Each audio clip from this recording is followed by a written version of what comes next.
Tanalongo Donzera abasinga bwe bumanyi nga oba Donzera. Yeah.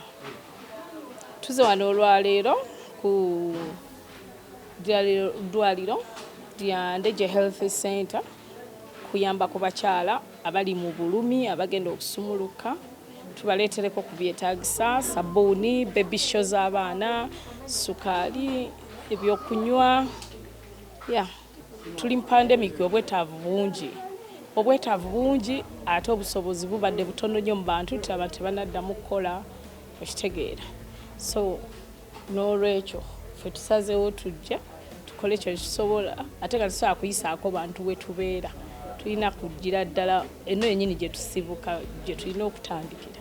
Abantu bagoberera Donzera ebibi bibaawo n'ebirungi weebiri but batwale ebirungi because kye tusinga okwetaaga mu nsi muno. Tewali muntu ali perfect. Ate wali muntu gwe baatona nga talina nsobi. Bw'abanga omuntu talina nsobi kitegeeza abanga Katonda. So nze nkola ebirungi n'enkola ebibi and I'm okay with it. Mbakubiriza abantu bongera okuyamba abantu bannaabwe. Tosanga muntu ng'ali mu bulumi, tosanga muntu nga akusaba busabi mutwalo n'olaba nga kyamaanyi nnyo nga mu nsawo olinamu 15 oba 2. Omuntu omutolerako n'okola ki? N'omuwa. Abantu oyo tatubadde tebagimanyi nga tebategeeza ki? Enki? Tatu gwe osomola bekugamba. Tatu erina kyetegeeza mu bulamu bwange. Yeah, there's something. Bagita never broken. Never broken. Tewali kintu kisobola kummenyaamenya. Ndi mukazi mugumu nnyo nti there's nothing ekisobola okummenyaamenya okujjako Mukama Katonda. Wava ku kyo gyeteekako? Bantu bangi bamputinga nnyo down ne bayagala okummenya kwegamba okummalamu amaanyi mu byenkola. Ati ne njagala mbalage buli lwe bandaba ne bagisomako balaba that identity. I'm never broken. Yeah. Newe omuntu okutuuka w'okolera ekyo ekintu wabeerawo abaakireese okikutuusirako ddala n'ogamba nsinziriddeko ono. Mu bantu bangi nnyo abatukola ebikyamu naye buli lw'ofuna ey'embeera obaako nekyogaa nti maybe this would be something ekinzijukiza nti okitegeera. Tulabye oleese ebintu bingi nnyo ku ddwaliro wano. Tugambe nti olinga yeenenya eri Mukama Katonda kubanga no. Bw'oba ozongoberera olabye charities zenze nga nkola nfokasinga ku bakyala n'abaana. And this is the right thing we do. Everybody alina okubeera nga otunulamu n'olaba singa mbadde mu bigere by'omukyala azaalidde nga wano. Nze sizaalirangako Uganda, sibeerangako mu situation ng'eno, but bwe ntuuka waate kimpa okwapreciatinga kye nnyina n'okuba nga nnyina kye njagala okwongerako ku ggwanga lyange. Tugambe nti kino ekiseera okubanga abasama bakomyewo mu Uganda okubanga basaasanyako kasente kaabwe. Abasama zina kye mboogerera naye nze nganze nazze kunyumirwa. I came for holiday, nazze kulaba family yange n'abantu nga bano mikwano gyange bensobola okuteekako obwetaavu. Yes. Tulengedde wano nga oli ne Tamale Junior ate mabegako awo waaliwo ebyaliwo kikimwaddamu? Twaddamu okukola ki? Kubanga mutambula babiri. Tamale mukwano gwange and there is nothing ekiri awo nti kikola amawulire nze okutambula ne Junior. I don't think it's something ekikola amawulire. Naawe nsobola okutambula naawe. Buli omu n'akijjamu nga bwakola ki? Kati kiri kyalimu ne keesi.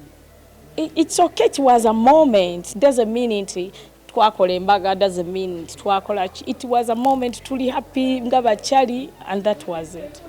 Yeah. Okay, ekintu kino ekya Girl Power kyo kyakkirawa? Ate katuli kuki tekyakkirawa? Waliwo kiri eri nga Girl Power abawala bangi pate biki we? Anti pate buli omu ali mu lockdown.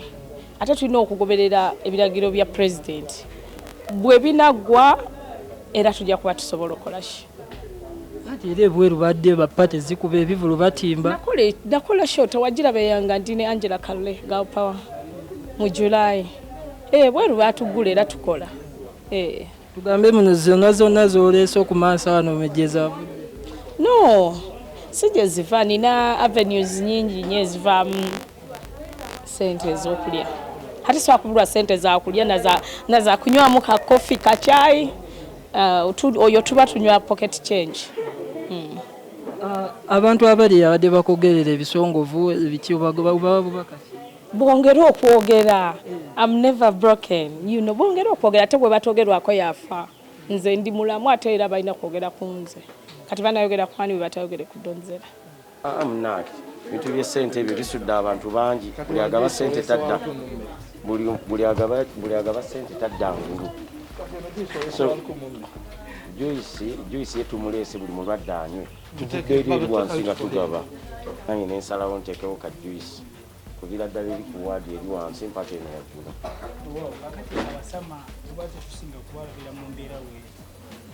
N'ebintu bya charity si bipya ku nze. Era ky'oba olaba Doni yaŋŋambye abikiddamu mperekereko. Masiki eno sigalako tuli ku ddwaliro. Olunaku olwaleero mperekeddeko mukwano gwange Donzera. Yes, kugira nange njaganya ebintu bya charity ate kasana ulidde mbwa sekola charity nange ngamba nina okukibaamu. Abasama tetusinga kubategeera nnyo mu nsonga bweziti za kubanga mudduukirira tubamanyi mu kuspendinga buspendings. Bali baba basamaavu. Abasama yeffe. Bali baba basamaavu. Kakati olunaku olwaleero soko tumwadonyewo ddi mu ggwanga IDN twajja last week. IDN mwezi ani yanze na IDN oba mwawadde ne Donzera babiri. Donzera yansooka ne mu charity nze natandika charity like 3 years ago. Ne kati Donzera ye kuva dda yabikola. Kati so nalabye nga agenda okukola nange ne ngaba kamwegatteko tujje mbere nga muwa support. Tulina Real Life Foundation nga Real Life Family katono mukwano gwange wa Girl Power neera ate naye Steve naye wa Real Life. Real Life tuli awo kwegamba family ekkiririza mu bintu ebyaddala okitegeera kati ngaera bwe tuzze jjo twabadde tunywa bereya kati saawa zino ate tuli mu charity. Tuli mu kukola bagitandejje health center health center tuli ku wadi y'abakyala tusobodde okubanga tubaleetera baby shows, sukali, sabuni, toilet paper, these essentials kajuisi biki bye basobola okubeera nga bayita mu lunaku ng'olwa Christmas. Twagadde tukikole olw'ensonga nti bamaama be basinga okunyigirizibwa. Ekibiina kya Girl Power nga bwe mukimanyi nti ky'abakyala n'abaana. So tubadde obwedda tutambula mu bintu naye dokita abadde bize omuwaadi maternity. So these are the last pieces. N'abalala batasobodde abakyali eri mu labor ward. Bino ebintu bijja kuba bibatuukako bulungi. Very grateful. Thank you. Thank you so much. Tuva ku charity Doni avagaba bintu bya ba mothers n'abaana. So tumwebaza olw'omutima ogwo ogw'okugabira abantu abali mu bwetaavu n'abagagga. Let us be a lesson, we get something to abantu tubayambe. Thank you. Bwemuwekedde ngani? Ojja bitegeera tofaayo. Mweraba.